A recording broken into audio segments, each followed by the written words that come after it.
कि कबीर साहब कहते हैं कि तीन गुणन की भक्त में और भूल परो संसार, कहे कबीर निज नाम बिने कैसे उतरे पार। तो वो निज नाम क्या है? प्रेम से बोले श्री सदगुरुदेव जी महाराज। कल शायद आपने कार्यक्रम सुना होगा कि कबीर साहब कह रहे हैं कि बिन देखे, गौर करना, वो कोई ऐसे भाषा में और ऐसे बोलने वाला नाम नहीं है कि उसको आप मुझसे उच्चारण कर रहे हैं। क्योंकि कह रहे हैं 40वां शब्द है, शब्द नंबर 40 कबीर साहब का। बिन देखे बिन दरस परस बिन नाम जपे का होए, कोई सा भी नाम है। बिन देखे बिन दरस परस बिन नाम जपे का होए, धन की कहे धनिक जो होवे निर्धन रहे ना कोई। कबीर साहब कह रहे हैं जैसे धन धन धन धन कहने से कोई धनी नहीं हो जाता, अगर धन धन धन कहने से सब धनी हो जाते तो कोई संसार में निर्धन होता ही नहीं। तो जैसे सिर्फ धन धन धन कहने से कोई धनी नहीं होता, ऐसे ही सिर्फ उसका नाम लेने से वो प्राप्त नहीं होता। बिन देखे बिन दरस परस बिन, 40वां शब्द है, शब्द नंबर 40। तो कह रहे हैं ऐसे ही जैसे रोटी रोटी रोटी उच्चारण करोगे तो क्या भूख मिट जाएगी? आप पहले फसल को आप थ्रेसर कीजिए, गेहूं आप लाइए, फिर उसको पिसवाइए, फिर आटा गूंदिए, फिर आप चूल्हा जलाइए, फिर उसको आप बेलिए बेलन से, और सा बेलन से, फिर उसको तवा पे सेकिए, तब ना भूख मिटेगी। ये शंकराचार्य जी ने ये उदाहरण दिया था और ये कबीर साहब भी कह रहे हैं। तो आप जो कह रहे हैं कि नाम, निज नाम, उसको उच्चारण करने वाला नहीं कि आप बोल रहे हैं और बोल करके वो कुछ, क्योंकि वो तो एक न एक भाषा में आएगा ना। आप बताइए, अच्छा जब वो भगवान था तब समय भी नहीं था, ब्रह्म भी नहीं, अक्षर भी नहीं थे। ये वर्ण और अक्षर बहुत बाद में हुए, कुछ समय ही नहीं था।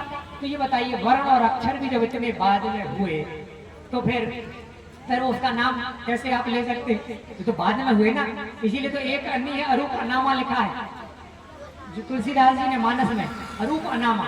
तो वो जो परमात्मा है वो कोई शब्द उच्चारण करने वाला वो नहीं, वर्ण अक्षर में आने वाला वो नाम है ही नहीं, क्योंकि जब वो था तब थे ही नहीं। आप कैसे, वो असीम है, उसको आप कुछ अक्षरों में कैसे आप बांध सकते हो? बताइए, वो एक असीम है ना, अनलिमिटेड है, तो आप उसको आप बांध कैसे सकते? हाँ, वो आ जाएगा आपके लिए, वो एक लीला करेगा, राम जी के रूप में आ गया। आप राम बोल करके अपने भाव को व्यक्त कर सकते हैं, कृष्ण बोल के भाव को व्यक्त कर सकते हैं, कि वो भक्त के भाव में आया है।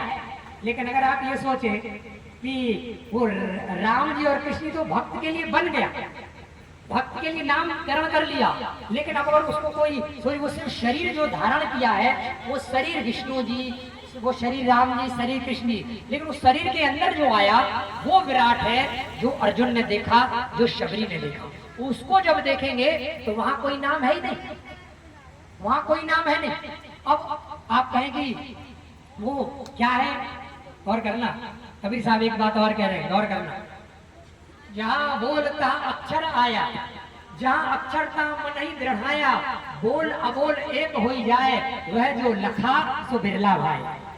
ये कबीर साहब कह रहे हैं, ये कबीर साहब कह रहे हैं।